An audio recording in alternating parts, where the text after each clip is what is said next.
I gave her everything, but she only saw the price tags, never the person behind them.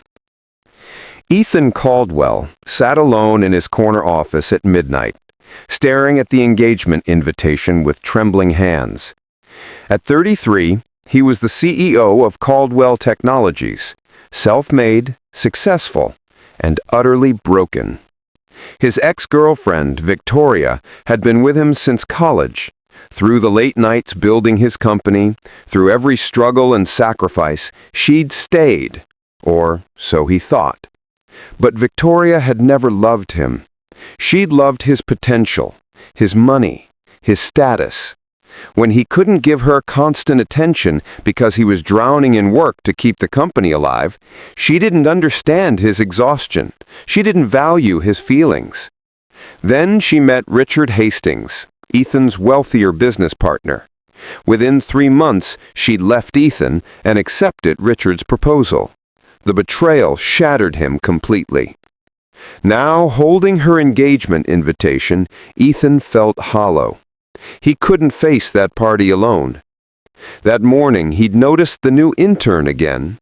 Stella Montgomery, 25, had joined the company 2 months ago.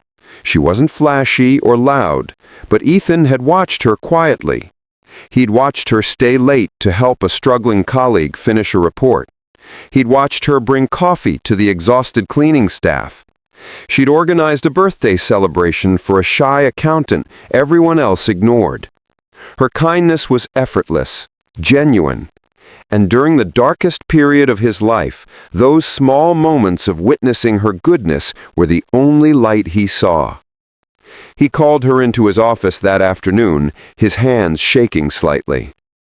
"Stella, thank you for coming. Please, sit down."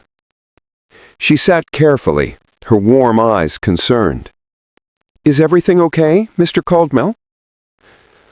"I need to ask you something unusual, and please feel free to say no." He paused, gathering courage. "My ex-girlfriend is getting engaged to my business partner. There's a party this Saturday, and I can't go alone. I'm not asking you to pretend to be in love with me or anything like that. I just need someone kind beside me. Someone who won't judge me for not being enough." Stella's expression softened with understanding. "You were enough, Mr. Caldwell. If someone couldn't see that, the problem was never you." Ethan's throat tightened. "Will you come with me? Just as support. I'll compensate you for your time." "I don't want money," Stella said gently. "If you're hurting and need someone there, I'll be there. That's what people should do for each other." Relief washed over him. "Thank you. You have no idea what this means." Saturday evening arrived, the Grandview estate, glittering with wealth and elegance. Ethan's hands trembled as they entered, but Stella placed her hand gently on his arm. "Breathe," she whispered. "You're stronger than you think." Victoria approached in a designer gown, Richard beside her. She looked at Ethan with something like pity. "Ethan, you came, and this is—" "Stella," Ethan said quietly. "A colleague." "How lovely," Victoria said, her smile not quite reaching her eyes. She turned to Richard possessively. "Darling, shall we greet the other guests?" As they walked away, Ethan exhaled shakily. Stella squeezed his hand. "She doesn't deserve even one more second of your thoughts," Stella said softly. Throughout the evening, Stella moved with quiet grace. When an elderly woman dropped her napkin, Stella retrieved it without hesitation. When a waiter stumbled, nearly dropping champagne glasses, Stella steadied the tray and smiled warmly at him. When Richard's young niece began crying because her dress zipper broke, Stella knelt down, fixed it gently, and distracted the child with a funny story until she was giggling. People noticed. Guests whispered about the kind young woman who treated everyone, from millionaires to servers, with equal respect and warmth. Ethan watched her, his heart cracking open. This was real kindness, not performance, not strategy, just pure human goodness. Later, on the garden terrace, Victoria found Ethan alone. "She's sweet," Victoria said carefully, nodding toward Stella inside. "Simple. Not really your type, though, is she?" "She's exactly my type," Ethan said quietly, looking directly at Victoria for the first time. "She's kind, she's genuine, she sees people, not bank accounts." Her face tightened. "Ethan, I didn't mean to hurt you." "Yes, you did. You chose money over love. Twice. You never valued what I was building or why it mattered. You never saw me struggling, sacrificing, trying to create something meaningful. You only saw what I could buy you." He paused. "Richard is wealthier than I am. I hope that makes you happy. But I don't think it will." Victoria's eyes glistened. "Maybe I made a mistake."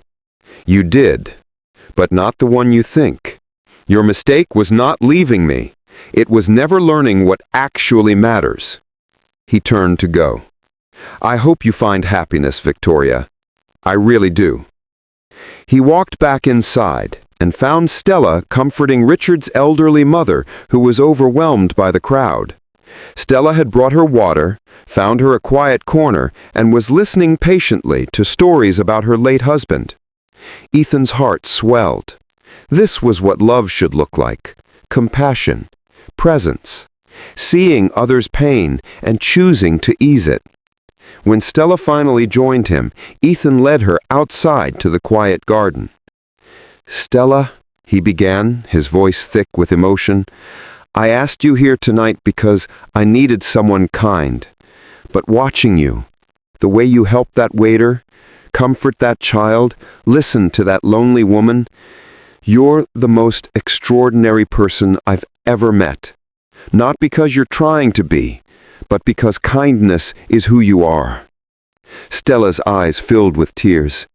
"Ethan," he continued, "I know this started as something temporary, but I don't want it to be temporary anymore. I want to know you, really know you. Your dreams, your fears, what makes you laugh." He took her hands gently.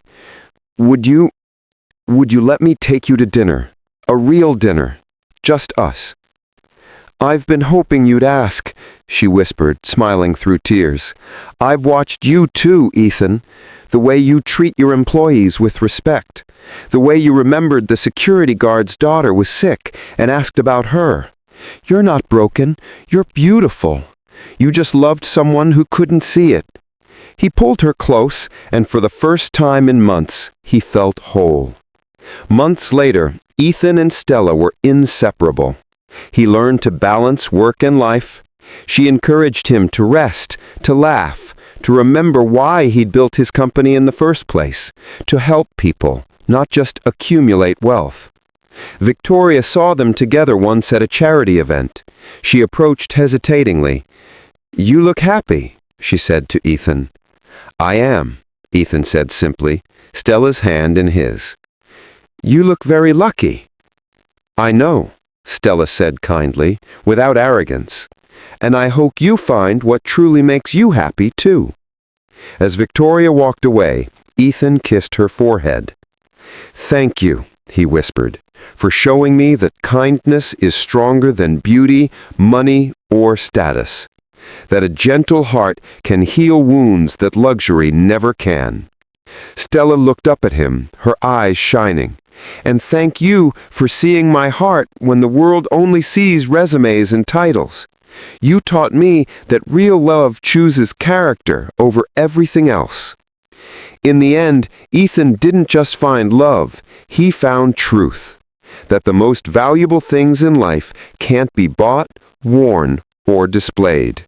They live quietly in gentle words, helping hands, and hearts that choose compassion over cruelty.